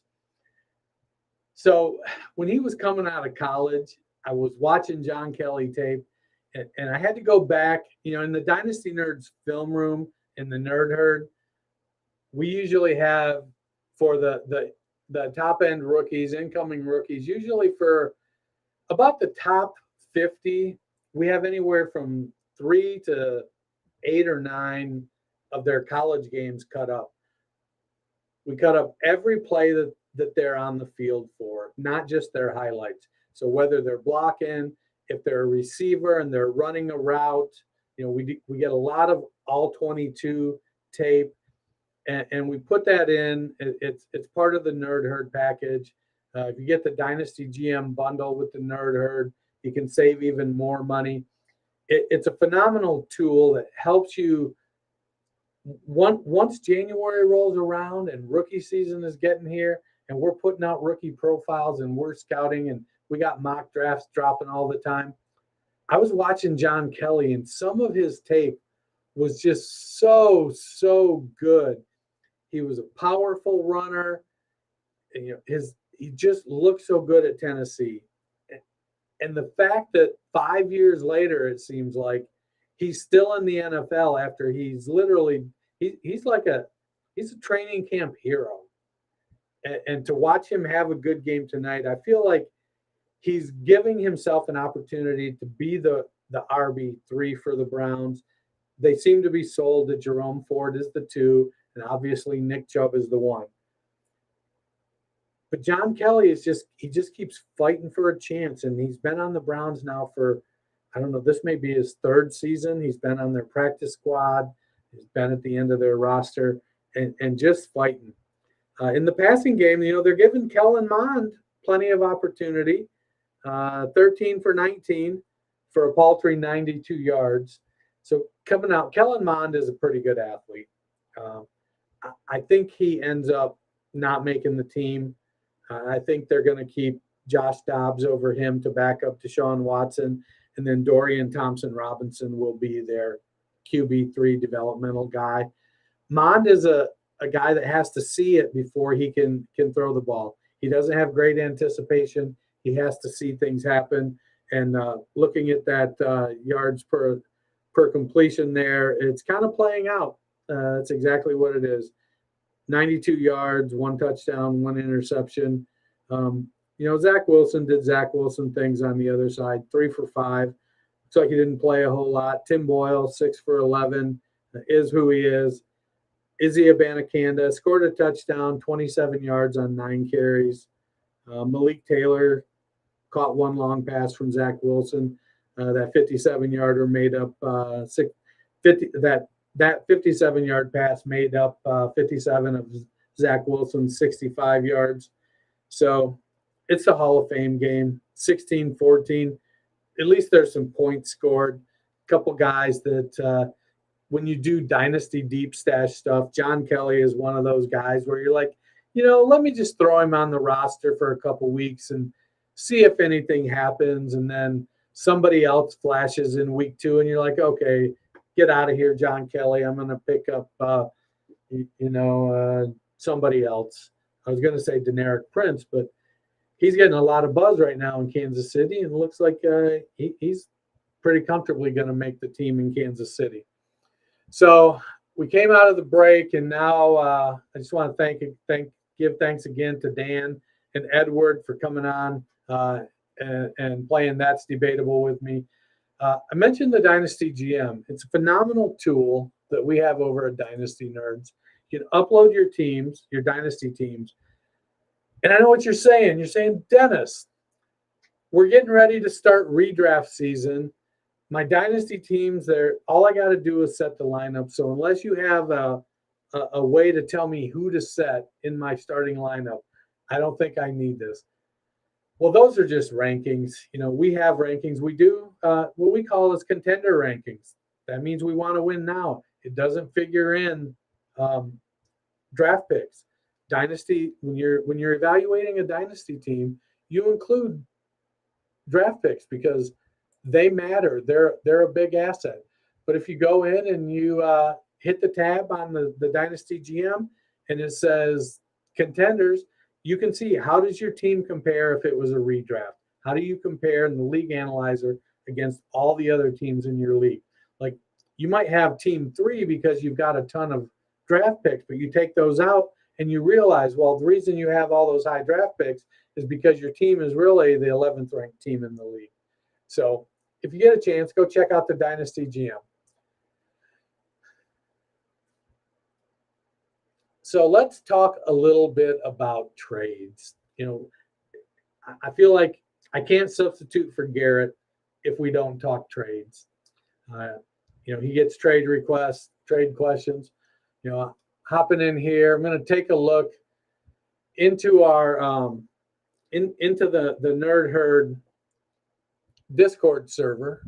We get an awful lot of trade questions in there. So see, we got 12-team super flex, tight end premium. Wants to move in to win this year. He's given up Pittman and Rashee Rice for Debo and Amari Cooper. Is it too unbalanced? Is it fair? So if I'm trying to win now, I like getting Debo and Amari Cooper. You know, Pittman is a conundrum because he's got a rookie quarterback right now. I love Michael Pittman Jr. I think he's a great fantasy asset, probably top 30, top 24, maybe even top 20. But we just don't know what's going to happen with Anthony Richardson. How fast will he develop? One of the concerns with Richardson and Pittman, for that matter, is that Alec Pierce has a skill set that matches what Richardson does really well, which is throw the deep ball.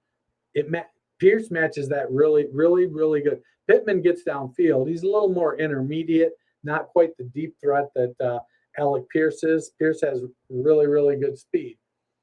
If I have Debo and Cooper and you offer me Pittman and Rice, I got to be honest, I'm going to say no. I just don't think that's enough. Yeah, I think Debo is worth probably a late first, and Amari Cooper is probably worth at least 2 seconds. And I don't know if I rostered Amari Cooper. You know, the argument against Cooper is that he's getting up there in age, his contract is getting ready to run out. So the argument is like, what does his future look like if it's not in Cleveland? And that's a big unknown. I think Cooper is one of the best route runners in the league, but he disappears sometimes. So I think Cooper and Pittman are probably pretty evenly matched, which means there's a great big gap between Debo and Rashee Rice. So if I have Debo and Cooper and I'm rebuilding and you're offering me Pittman and Rice, I may want Pittman and a first, or Pittman, Rice, and 2 seconds. To me, that makes a lot more sense. Because if you're trading me Rice and Pittman for those 2 players, I'm probably not going to be a contender after I trade them. All right. Oh, Travis Kelce. You know, if you were here earlier, if not, go back to the app. You can re-listen to That's Debatable, where Edward and Dan discussed who their bets are for, you know, who they picked that's not Travis Kelce to finish as the tight end 1. So in a tight end premium, would you trade 2 firsts for Travis Kelce? If I had Travis Kelce, would I trade him for 2 firsts? I think Kelce still has at least 3 years of very, very high production left in him. You know, we've seen guys like Jimmy Graham. Kelce's similar in size to Jimmy Graham, maybe a couple inches, inch and a half shorter. But we've seen some of these guys, when they lose some of their athleticism, still be able to be very productive, solid red zone targets. You know, how big a drop is it from having him in? So 3 years from now, if Travis Kelce is still the tight end 1 on your team, but he's the actual tight end 8 in the NFL, that's still going to help your team win. So right now, I would probably, unless I felt very confident that one of those firsts was going to be in the top third of the draft. And honestly, at this point of the season, you don't have any kind of guarantee about that. So that's hard. So I would probably go 2 firsts and 2 seconds to give up Travis Kelce. I think selling him for 2 firsts, especially in a tight end premium league, is selling him low and yourself short. So we got a 10-team, start 10, super flex, PPR, no tight end premium. Kincaid, Dulcich, and a projected late 24 first for Mark Andrews and a 25 second. So Andrews is another interesting one because he's in his 6th year now. he has gotten banged up a little bit. Last year when he was out, we saw Isaiah Likely step in and fulfill the role in a pretty good manner. I like Isaiah Likely a lot. I like Mark Andrews more. I still think Andrews has some years in front of him. It's going to come down to how comfortable you feel about his situation. A new offensive coordinator putting in a new offense that theoretically is going to pass the ball more and use 2 tight ends in his college offense, though one of them, Darnell Washington, was primarily a blocker, and Brock Bowers does not athletically profile as similar to Andrews or Isaiah Likely. He's much more of an H-back profile physically, faster, smaller, 6'3", 240. But he's an exceptionally good athlete. Brock Bowers is. So moving Mark Andrews and getting 2 tight end, a rookie tight end in Dalton Kincaid. So I was not one drinking the Dalton Kincaid Kool-Aid. I like Kincaid. I think he's a decent enough tight end prospect, but I don't know that he's going to usurp Gabe Davis as the number 2 receiver in Buffalo. I don't know that he's going to usurp James Cook as the number 3 receiver. Cook seems to be really lighting it up on the receiving front. Then they got Khalil Shakir, who they were very high on. They've got some other receivers in Buffalo. Dawson Knox isn't just going to go away. Dawson Knox is probably going to play. If I had to guess, I'd say Dawson Knox plays, 65 to, if Dawson Knox plays 80% of the tight end snaps, I think that Dalton Kincaid plays 55 to 60%.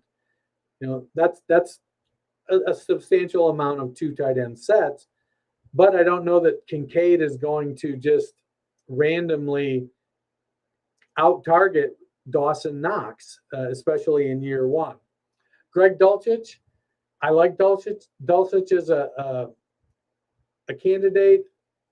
We've seen Sean Payton make Jimmy Graham an exceptionally good tight end weapon and funnel the offense through 1 wide receiver and 1 tight end in Denver. That seems to bode well for where Greg Dulcich is.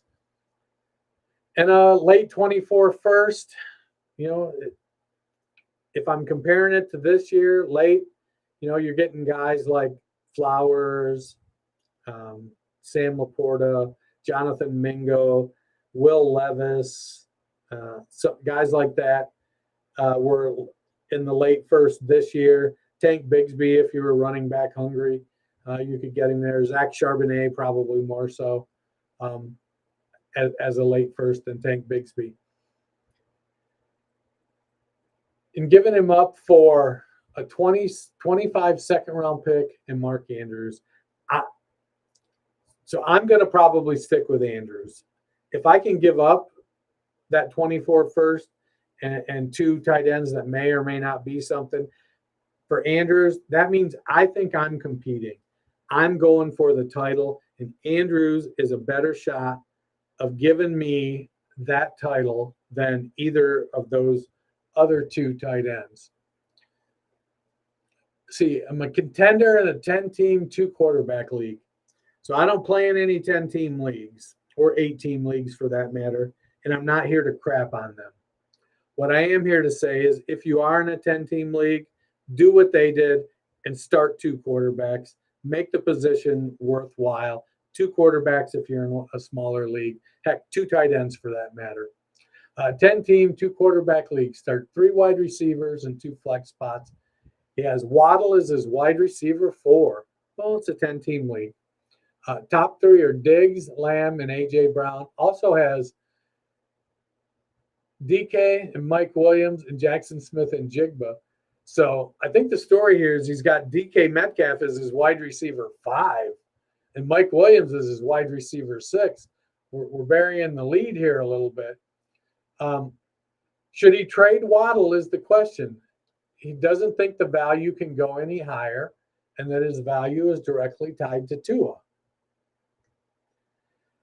So this is where you have to determine what you believe about what the Dolphins are going to do and what some of the Dolphins players are saying. And by some of the players, I mean Tyreek Hill. So if you believe Tyreek Hill is talking seriously about retiring in a couple seasons, I don't know, maybe if you believe that Tua can stay healthy and isn't going to miss, half a season each of the next 2 years because of concussions or get concussed in week 1 this year and end up deciding to retire. If you believe that those things aren't going to play out like that and that Tua is going to be there and that Hill is likely going to be done in a couple years, it makes sense to hold on to Waddle. The other side of that coin is that you've got a really stacked wide receiver room. I have some concerns. Diggs got pouty this year when the Bills made some overtures towards DeAndre Hopkins. Is that room for concern? Maybe, but we saw Diggs kind of push his way out of Minnesota, and Diggs is pushing 30. Maybe he's turning 30 this year. I know he's right around that age. So, not being an overly big wide receiver, that may or may not work to his advantage to extend him into his 30s. But I think if I had the choice between trading Diggs and trading Waddle, I think I would trade Diggs because of the age and hold on to Waddle. I get it. Waddle's success is tied to Tua, but Mike McDaniel, if Tua can't play, whoever is playing quarterback is going to have the same mission. Get the ball to Waddle and Hill. That's the mission of the quarterback for the Miami Dolphins, as long as Mike McDaniel is their head coach. And McDaniel seems like he's got it together. They're not overspending, trying to cover what a lot of us perceive as a weakness at the running back position. They're literally saying, hey, 0 RB drafters, we agree with you. Running backs don't matter. So we're going to start this guy, Jeff Wilson, that was lightly regarded, and this guy, Raheem Mostert, that was lightly regarded. And then we're going to watch them have a great season. Oh, and if they don't work, we're going to throw this 165-pound rookie, Devin Achane, in there and let him do some stuff. Oh, and if that don't work, we've got this other 195-pounder, Salvon Ahmed. Let's just make him go. Oh, we still have Myles Gaskin. He can fill in a pinch and do exactly what we need. So I'm not overly concerned that offensive philosophy is going to change whether Tua is the quarterback or not. Will their execution of it change? Yeah, but ultimately, it's a get the ball out quickly to your playmakers offense. Tua and Tyreek are still going to continue to make plays. I think they're both high-end wide receivers, top 15 wide receivers. So I don't know that I would be stressing about getting rid of Tua. The guy, when I look at your list of wide receivers, guys I'd be looking to trade, and the reasons why, I'm looking to trade Stephon Diggs because he's older. And if I can get a haul for Stephon Diggs, I'm going to take it. I'm looking to trade A.J. Brown because A.J. Brown has that knee issue. And I'm looking to trade Mike Williams because he's a big wide receiver that has a tendency to not stay healthy. And it seems like they may have hired his replacement, and they're having Mike Williams train him this year in one Quentin Johnston. I think I would try to trade all 3 of those guys before I would try to trade Jalen Waddle.